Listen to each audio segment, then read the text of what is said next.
Viernes, 25 de octubre de 2024. Materia mercantil.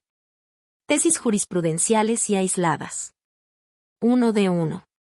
Registro digital, 202-9455. Tipo, aislada. Nulidad de transferencias electrónicas bancarias en el juicio oral mercantil. Debe llamarse como terceros a los titulares de las cuentas que recibieron los recursos económicos. Hechos: una persona moral demandó de una institución bancaria, en la vía oral mercantil, la declaración de nulidad absoluta de la transferencia electrónica que se efectuó sin su consentimiento y, en consecuencia, la devolución de la cantidad que fue cargada en su cuenta bancaria por concepto de la operación no reconocida. Durante el trámite del juicio, el banco demandado solicitó que se llamara, en su calidad de tercera, a quien recibió los recursos económicos cuyo reembolso pidió la actora, de quien proporcionó el nombre y el número de cuenta, con la finalidad de que la sentencia que se llegare a dictar le deparara perjuicio, sin que la persona juzgadora se hubiera pronunciado al respecto. Sustanciado el procedimiento, se dictó sentencia definitiva en la que se resolvió que la actora acreditó los extremos de su acción, mientras que la demandada no justificó sus excepciones, por lo que se declararon procedentes las prestaciones reclamadas. En el amparo directo se planteó como violación procesal la omisión de llamar al juicio de origen, en su calidad de tercera, a la titular de la cuenta de destino de la transferencia electrónica impugnada.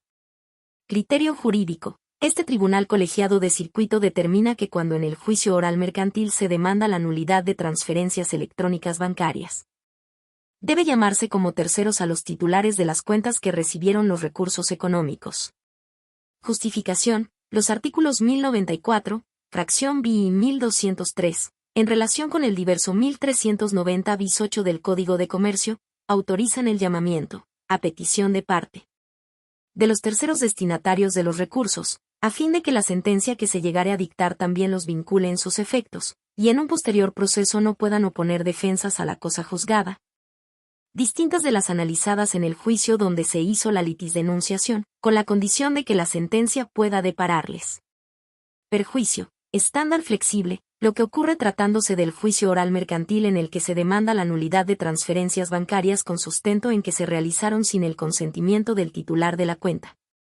Pues dada la naturaleza de ese tipo de juicios, la sentencia que se emita puede tener como efecto jurídico declarar la nulidad de la operación bancaria y, por ende, la devolución por parte de la institución bancaria de los recursos correspondientes, lo que revela la existencia de un nexo entre la sentencia que declara la nulidad con el derecho, prima facie, de los destinatarios de conservar los recursos económicos que les fueron transferidos, toda vez que entre ellos hay un lazo funcional, no jurídico, derivado del funcionamiento del sistema de pagos electrónicos interbancarios. Así, ante la conexión funcional destacada y la probabilidad de que los destinatarios de los recursos se ubiquen en esa circunstancia, se cumple con el estándar flexible de mérito para que, en atención a la petición formulada, la persona juzgadora proceda a llamar al juicio a dichos terceros y, de no hacerlo, debe ordenarse la reposición del procedimiento para que lo haga. Tercer Tribunal Colegiado en Materias Administrativa y Civil del 22º Circuito.